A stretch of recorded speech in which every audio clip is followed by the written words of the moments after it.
আজকে সরস্বতী পূজা। আমি আজকে আমার বড়ই গাছের কাছে এসেছি। আমার গাছটাই ১ বছরের বড়ই গাছ। সেই বড়ই গাছে কত সুন্দর বড়ই দেওয়া হয়েছে আপনাদের দেখাই। আর আমি একটু পারবো কিছুটা, কারণ আজকে আমি পূজার কাছে দেব। তাহলে দেখাই বড়ইগুলা। এই যে আমার গাছে বড়ই হয়েছে। বড়ই গাছটা নেট দিয়ে ঢেকে রেখেছিলাম। ভিতর পাট থেকে দেখাই। এই যে এই যে কত বড় একটা বড়ই এটা। এই একটা কত বড়, সব পেকে পেকে গেছে। তা কি বলবো, মানে এত খুশি তা বলার না।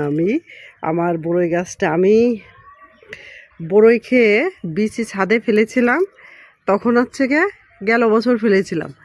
১ বছরে এই যে আমার গাছটা এত বড় হয়ে আমার এতগুলো বড়ই হয়েছে। এই যে গাছটা, এই যে আমি এই গাছের নিচে যাচ্ছে কি, এই যে ভাত টাত বেঁচে গেলে এই যে ফেলে দিই। এই জন্য আমার মনে হয় যে ১ বছরে, নয়তো কখনো সম্ভব না যে ১ বছরে বড়ই গাছ এত বড় হতে পারে আর এত বড়ই ধরতে পারে। ভালো থাকেন সবাই।